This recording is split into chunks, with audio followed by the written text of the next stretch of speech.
பையன் யாரோ ஒரு பொண்ணை எடுத்துட்டு கண்ணா பின்னான்னு சுத்துறான், அப்படி இப்படின்னு பேசி விட்டான். விடுவேனா நானு பூந்துட்டேன். அப்பா நீனா பின்ன சந்தேகப்பட்டீங்களா? சாயந்தரத்துல அவ என் கூட தான் போயிருந்தா, இப்பதான் அவளை வீட்டுல இறக்கி விட்டுட்டு வரேன். அப்ப அந்த அஷ்டலட்சுமி சொன்னது வேணும்னா யாரோ புறமே சொல்லிருக்காங்க. அவங்க நான் சும்மா விட மாட்டேன். யாருப்பா சொன்னது? விவரம் வேணும்னா என்னமோ விலாசம் சொன்னாங்களே. கஸ்தூரிபா மாதர் சங்கமாப்பா. இப்பவே போ. அடியே வந்தது அஷ்டலட்சுமி அடி, துஷ்டலட்சுமிகள். தம்பி தம்பி நாங்க வரோம். அடியே பின்னாடி உட்காந்துக்க, நான் முன்னாடி நிக்கிறேன். தம்பி ஓட்றா. ஏய் விலகு விலகு. அந்த மாலதி உனக்கு சந்தேகம் இருந்தா கஸ்தூரிபா மாதர் சங்கத்துல வந்து உன்னை பார்க்க சொன்னா. மாலதியா சொன்னா? என் புருஷன் அயோத்தி ராமர்மா, அவரை பத்தி யாராவது அப்பளுக்கு சொன்னா நான் கழுகிடும். வாங்க அவளையே போய் ரெண்டுல ஒண்ணு கேப்போம்.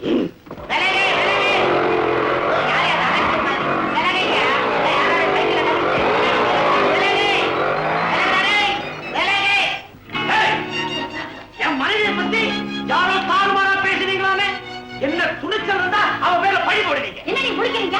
வாங்க முன்னால. வீடு நேரி அத்தனை பேர் வந்தீங்களே, இங்க யாராவது ஒருத்தர் வாங்க. நான் சும்மா விட மாட்டேன். என் ஓய்வை பத்தி தேவலமா பேசுறது யாரு? Hello mister Sitharaman. ஹலோ.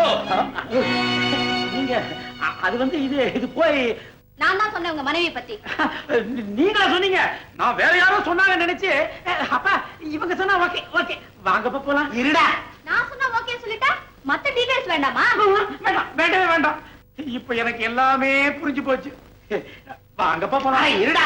ஏதா அந்த பொண்ணு விவரம் சொல்றீங்க, அதை கேட்டுட்டு போலாம். என்னப்பா விவரம்? அதான் அவங்க சொல்லிட்டாங்க, நீங்களும் கேட்டுட்டீங்க. வாங்கப்பா. என்ன புருஷன் சார் நீங்க? பொண்டாட்டி இப்படின்னு தெரிஞ்ச உடனே குடி குடியே கூச்சிருக்க வேண்டாமோ? அட போங்க சார். இந்நேரம் கையில அருவாள் எடுத்துட்டு நீங்க ஓட, நாங்கெல்லாம் குறுக்க வந்து தடுக்க ஒரு பெரிய ரகளையை நடத்திருக்க வேணாமா?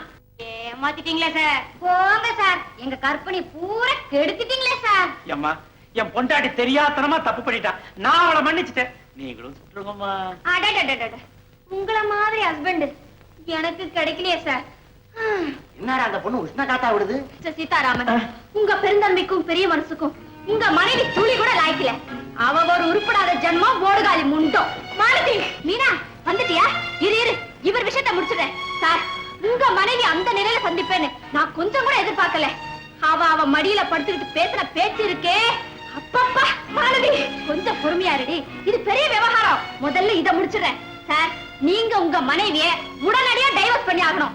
அவ ஒரு நடத்த கெட்டவ. நிறுத்தடி. உனக்கு எவ்வளவு திமிரு இருந்தா என்ன வச்சுக்கிட்டே இவர்கிட்ட இப்படி எல்லாம் பேசுவேன்? மீனா, நான் சொல்றது இவர் மனைவியை பத்திடி. என்னடி இவர் மனைவி இவர் மனைவின்னு என்னமோ அவன் டெல்லியில இருக்கிற மாதிரி இல்ல பேசுற. நான் தாண்டி இவர் மனைவி. இவர் மனைவி நீயா? பின்ன நல்ல வேளை நாங்க ரெண்டு பேரும் சேர்ந்து ஒரு இடத்துல இருந்ததுனால தப்பிச்சேன். இல்லன்னா உன்னால என் வாழ்க்கையில மண்ணை விழுந்திருக்கும். மீனா, இனிமே உன் வாழ்க்கையில மண்ணை விழ வேண்டாண்டி, ஏற்கனவே விழுந்தாச்சு. உன் புருஷனுக்கு முன்னாடியே கல்யாணம் ஆயிடுச்சு. ஆமா, இவரும் அவளும் எங்க வீட்டுக்கு வந்திருந்தாங்க. சுமங்கலி விரதம் கொண்டாடினாங்க. ஒரே அறையில தங்கி இருந்தாங்க. அவளை பத்தி தான் நான் இவ்வளவு நேரமும் பேசிட்டு இருந்தேன். இருக்காது, இருக்கவே இருக்காது. நீ போய் சொல்ற. அவன் இப்படி எல்லாம் பேசுறான், பதில சொல்லி அவன் வாய அடைங்கல. எங்க வீட்டு சுமங்கலி விரதத்துல எடுத்த போட்டோ நம்ம மாப்பிள்ளதான். நம்ம புள்ளதான் மதத்தாரத்தோட நிக்கிறான். ஆமா. என்னங்க என்னங்க இதெல்லாம்? கைய கோத்துக்கிட்டு வேற நிக்கிறாளே, யார் இவன்? கோழி திருட குறவ மாதிரி முடிக்கிறாளே, அத பார்த்தாலே தெரியலையா நான் சொன்னதெல்லாம் உண்மைதானே? மீனா, இப்ப அது புரியுதா? யாருக்குமே தெரியாம மலக்கோயில ரகசியமா கல்யாணம் வச்சுக்கலாம்னு சொன்னதுக்கு காரணம்? அட பாவி, 30 வருஷமா இவ ஒருத்தி கூட நான் வாழ்க்கை நடத்துறேன். 3 மாசம் உனக்கு 2 பொண்டாட்டியா? எங்க பிள்ளையே இல்லடா. உன் வரவே வேண்டாம். வாங்க நம்ம ஊருக்கு போலாம். சம்மந்தி, உங்க மனசை நான் புண்படுத்திட்டேன். சுத்தி பொம்பளைங்களா இருக்கிறாங்க, அதனால உங்க கைய காரா நினைச்சு மன்னிப்பு கேட்கிறேன். என்ன மன்னிச்சிருங்க.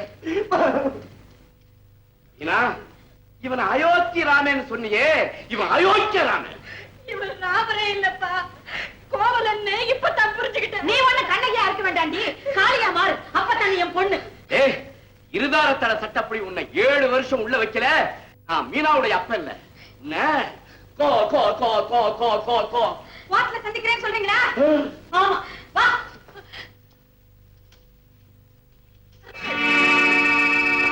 மீனாவுக்கு நீங்க செஞ்ச துரோகத்துக்கு தான் உங்க மூத்த பொண்டாட்டி இப்படி அலையா அலையா. அயோக்கிய ராஸ்கல், நீ செஞ்ச தப்ப மறைக்க நான் செஞ்ச உதவி என் வாழ்க்கையே நாசமாக்கிச்சா.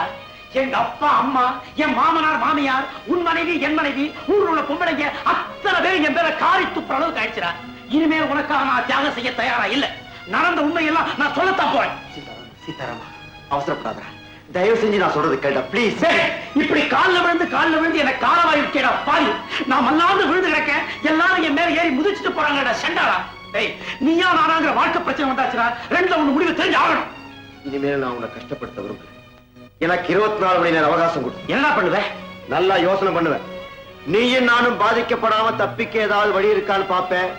வழி ஒண்ணு கிடைக்கல, நீ யோக்கியமானவன் ஒரு லெட்டர் எழுதி வச்சுட்டு இந்த ஊரை விட்டே ஓடி போயிடு. ஆல்ரைட். நம்ம ஃப்ரெண்ட்ஷிப்புக்காக நான் செய்யற கடைசி தியாகம் இந்த 24 மணி நேரம் தான். அதுவும் சரிப்பட்டு வரல, உன் மாமனார்ட்டி மனைவி கிட்டயும் நடந்த உண்மையெல்லாம் சொல்லிடுவேன். ஜாக்கிரதை. என் புருஷனை விடு. என் கல்யாணத்துக்கு உன் புருஷன் வந்தப்போ உன்னை பார்த்த உடனே அவருக்கு ஹார்ட் அட்டாக் வந்துருச்சே, அதுக்கு என்ன காரணம்? சரி அதை விடு. என் புருஷனை பாக்கிறதுக்காக ஒரு நாள் நீ ஆபீஸுக்கு போயிருந்தப்போ எவனோ ஒரு காட்டான காட்டி அவர்தான் என் புருஷன் உனக்கு அறிமுகப்படுத்தி வச்சாரே உன் வீட்டுக்காரர், அதுக்கு என்ன காரணம்? இதையெல்லாம் வச்சு பார்க்கும்போது இவங்க 2 பேருமே சேர்ந்து ஒரு தப்ப கூட்டு களவாணித்தனம் பண்ணி மறைக்க பாக்குறாங்க. இந்த தப்பு செஞ்சது உன் புருஷனா என் புருஷனாங்கிறத தீர விசாரிக்காம ஒரு முடிவுக்கு வர்றது ரொம்ப தப்பு.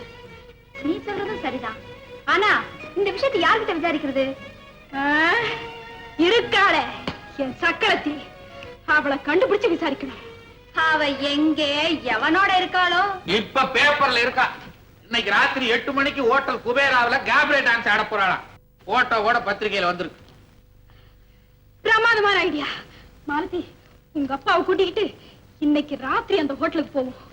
கேப்ரே முடிஞ்சதும் அவளை கையோட கடத்திட்டு வந்துருவோம். நாமெல்லாம் கேப்ரே போனா நல்லா இருக்குமா? சொந்த உருவத்திலேயே போறோம், மாறு வேஷத்துல போறோம். யாரும் நம்மள கண்டுபிடிக்க முடியாது. சார், நீங்க காரோட ரெடியா ஹோட்டல் வாசல்ல காத்துட்டு இருங்க. காரோட என்ன, கண்ணோட இருப்பேன். என் மாப்பிள்ள தான் தப்பு பண்ணான்னு தெரிஞ்சா அங்கேயே சுட்டுடுவேன். நிஜமாவா?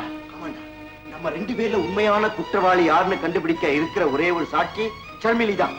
அவ இருக்கிற இடத்தை தேடி கண்டுபிடிச்சு பூரா விவரத்தையும் தெரிஞ்சுக்க உன் பொண்டாட்டி என் பொண்டாட்டியும் பிளான் போடுறாங்க. டேய், அவங்க தேடி கண்டுபிடிக்கிறது நாளாகண்டா. நாமளே கொண்டு விட்டுருவோம்டா. அடையா, அப்புறம் நான் மாட்டிக்குவேனேடா. ஆமா, இத பாரு, ஷர்மிலி இந்த ஊர்ல இருந்தாதானே அவங்க தேடி கண்டுபிடிப்பாங்க. பேசாம அவ கையில 10,000 கொடுத்து பம்பாய் கமிச்சிட்டா சரி.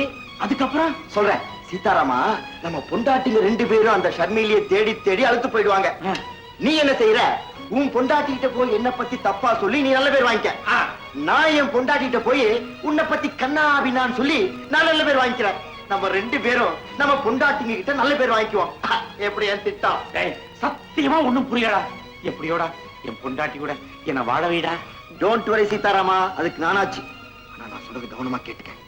இன்னைக்கு ராத்திரி அந்த ஷர்மிலி குபேரா ஹோட்டல்ல கேப்ரே டான்ஸ் ஆட போறான். Cabaret dance.